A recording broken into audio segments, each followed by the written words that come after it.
கண்ணியத்திற்குரிய பெரியவர்களே, ஒரு முக்கியமான அறிவிப்பு ஒன்று. எஸ்ஐஆர் என்று சொல்லக்கூடிய ஒரு பிராக்டிஸ், அதாவது வாக்காளர்களை மறுசீராய்வுக்கு உட்படுத்தி புதிய ஒரு வாக்காளர் லிஸ்ட ஒன்றை உருவாக்குவதற்கு எலெக்ஷன் கமிஷன் ஆஃப் இந்தியா பீகார்ல அதை பிராக்டிஸ் பண்ணி முடிச்சு எலெக்ஷன் நடக்க போகுது. உங்களுக்கு தெரியும், அடுத்த மாசம் நடக்க போகுது. இதே போல தமிழ்நாடு உள்ளிட்ட 11-12 மாநிலங்களில் இதே எஸ்ஐஆர்ங்கிற பிராக்டிஸை கொண்டு வர போறாங்க. தமிழ்நாட்டில் அடுத்த வருஷம் ஏப்ரல் எலெக்ஷன் நடத்தி ஆகணும் என்பதற்காக வேண்டி அதற்கு சில முறைமைகளை அவர்கள் கடைபிடிக்கின்றார்கள். அந்த முறைமைகளை கடைபிடிக்கின்ற போது யாரும் அதிலே விடுபட்டு விடக்கூடாது என்பதை நாம கவனத்தில் எடுத்துக்கொள்ள வேண்டும். எந்த விதத்திலும் இந்த ஓட்டர் லிஸ்ட்ல இருந்து பேரு மிஸ் ஆகாம பார்த்து கொள்ள வேண்டும். இது இன்னொரு வகையான என்ஆர்சி என்றுதான் ஐஏஎஸ் ஆபீசர்ஸ் எல்லாம் பேசும்போது அப்படிதான் சொல்றாங்க. இது ஒரு மறைமுகமான என்ஆர்சி.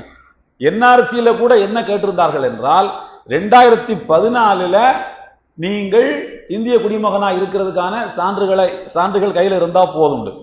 அதை எல்லாரும் எதிர்த்து போராடணும், ரோட்டுக்கு வந்தோம், ஷாஹின் பாகா அது எல்லாமே பண்ணோம். அல்லாஹ் கொரோனாவை விட்டு எல்லாத்தையும் காப்பாத்திட்டான், அது வேற. ஆனா இப்ப பாருங்கன்னா, என்னடா 2014க்கு இவ்வளவு அலப்பறை கொடுத்தீங்கல்ல, இப்ப நான் என்ன பண்ற மாதிரி 2002க்கு போறேன். இப்போ 2002ல உங்களுக்கு என்ன இருக்கணும், நீங்க ஓட்டர் லிஸ்ட்ல இடம் பிடித்திருந்தால்தான் இப்போது உங்களுக்கு ஓட்டர் லிஸ்ட்ல எந்த விதமான என்கொயரியும் இல்லாம ஆவணங்களை காட்டாம சேர்க்க முடியும். அதுக்கு பிறகு சேர்க்கப்பட்டிருந்தால் நீங்கள் சப்போர்ட்டிங் டாக்குமெண்ட் அது இது எல்லாமே நீங்க காட்ட வேண்டியிருக்கும். மிரட்சி அடைஞ்சுக்கிட்டு பயந்துகிட்டு இருக்கிறதுக்கு ஒண்ணும் இல்லை. முதல் கட்டமாக எனுமரேஷன் ஃபார்ம் என்று ஒரு ஃபார்மை பிஎல்ஓ என்று சொல்லக்கூடிய பூத் லெவல் ஆபீசர்ஸ் வீடு வீடாக வரப்போகிறார்களாம். எலெக்ஷன் கமிஷன் ஆஃப் இந்தியா சொல்லி இருக்கின்றது. அது எப்ப வரப்போறாங்கன்னு சொன்னா, நவம்பர் 4ஆம் தேதியிலிருந்து டிசம்பர் 4ஆம் தேதி வரைக்கும் டோர் பை டோரா ஒவ்வொரு வீட்டுக்கும் எனுமரேஷன் ஃபார்ம் என்று சொல்லக்கூடிய ஃபார்மை எடுத்துக்கிட்டு பூத் லெவல் ஆபீசர்ஸ் வருவாங்க. 3 தடவை வருவாங்க. ஒரு வீட்டுக்கு அதிகபட்சமாக 3 தடவை வருவாங்க. அதுக்கு மேல நீங்க இல்ல 3 தடவையுமே இல்லைன்னு சொன்னா நீங்க ஆன்லைன்லயே என்ன செஞ்சுக்கலாம், அந்த ஃபார்மை டவுன்லோட் பண்ணி அனெக்சர் 3 ஃபார்ம், அது எலெக்ஷன் கமிஷன் ஆஃப் இந்தியாவுடைய அந்த வெப்சைட்டுக்குள்ள போனாலே உள்ள போட்டிட்டு ஸ்டேட்ஸ்னு ஒரு லிஸ்ட் வரும். அந்த ஸ்டேட்ஸ்ல உள்ள போனீங்கன்னா தமிழ்நாடு வரும். தமிழ்நாடு டச் பண்ணீங்கன்னா உங்க பேரு எதையாவது ஒண்ணு போட்டு, பேரோ எபிக்ஸ் நம்பர் ஏதோ ஒண்ணு போட்டு நீங்க டைப் பண்ணி எடுத்துக்கலாம். தொகுதி போடலாம், தாலுகா போடலாம், ஏதோ ஒரு அடையாளத்தை போட்டு உங்க எபிக்ஸ் நம்பரை டைப் பண்ணீங்கன்னா ஓடி வந்துடும், தகவல்கள் எல்லாம் ஓடி வந்துடும். அந்த ஃபார்மை எடுத்து நீங்க ஃபில் பண்ணி, அதிலே பக்கத்துல காப்பி இருக்கும். ஒரு ஃபார்மை 2 வகையா ஃபில் பண்ணி ஒன்னை கிழிச்சு நம்ம வச்சுக்கணும், இன்னொன்னு இந்த பிஎல்ஓ ஆபீசர்கிட்ட கொடுத்துடணும். ஆன்லைன்ல பண்ணாலும் அதே மாதிரி தான், காப்பி பிரிண்ட் அவுட் எடுத்து நம்ம கையில வச்சுக்கணும். இதுதான் நம்ம கொடுக்க போறதுக்கான எவிடன்ஸ். இது முதல் கட்டமாக. இதுல கொடுக்கப்பட்டிருக்கக்கூடிய தகவல்களை சரியாக நம்ம ஃபில் பண்ணிட்டோம்னா எந்த பிரச்சனையும் இல்லை, அல்ஹம்துலில்லாஹ்னு சுமூத்தா வேலை முடிஞ்சிடும்.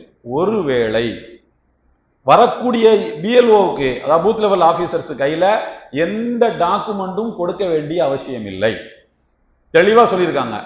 எந்த டாக்குமெண்ட் உங்க கேட்கவும் கூடாது, நீங்க கொடுக்கவும் கூடாது. அவங்க தான் நமக்கு டாக்குமெண்ட் தரணும். என்ன தரணும்னு கேட்டா காப்பி. நாம கொடுத்துருக்கக்கூடிய எனுமரேஷன் ஃபார்முக்குள்ள ஃபில் பண்ணி கொடுத்துக்கக்கூடிய அதுக்கான காப்பியை நம்ம கையில அவங்க தரணும். இதுதான் நமக்கு எவிடன்ஸ். நம்ம வீட்டுக்கு பிஎல்ஓ வந்துட்டாங்க, பூத் லெவல் ஆபீசர்ஸ் வந்துட்டாங்க அப்படின்றதுக்கான ஆதாரம். இதுக்கு அடுத்த லெவல்ல டிராப்ட் ஒண்ணு வெளியிட போறாங்க, யாரெல்லாம் ஓட்டு போட முடியும்னு, வரைவு வாக்காளர் பட்டியல். அந்த வரைவு வாக்காளர் பட்டியல் வெளியிடப்படுகின்ற போது ரொம்ப கவனமாக நாம் அதை வாட்ச் பண்ணணும். அதுல நம்ம பேர் இருக்குதா இல்லையா, பிள்ளைங்க பேர் இருக்குதா இல்லையா, 18 வயசு பூர்த்தியானவங்க பேர் இருக்குதா இல்லையா எல்லாம் பார்க்கணும். பார்த்து அதுல பேர் இல்லைன்னு சொன்னா அடுத்த கட்ட முயற்சி, நம்ம டாக்குமெண்ட்டுகளை கொண்டு போய் கொடுக்கணும், சப்மிட் பண்ணணும், அதை வெரிஃபிகேஷன் பண்ணுவாங்க. அடுத்த கட்ட முயற்சி. இன்ஷா அல்லாஹ் மிரட்சி அடையவோ கவலைப்படவோ தேவையில்லை. இன்ஷா அல்லாஹ் எல்லாத்தையுமே நம்ம ஒரு வாக்கு கூட விடப்படாத அளவுக்கு அனைவரும் வாக்காளர் பெயர் பட்டியலில் தங்களுடைய பெயரை சேர்ப்பதற்கான ஒரு முழுமையான முயற்சியை இன்ஷா அல்லாஹ் அனைவரும் மேற்கொள்ள வேண்டும்.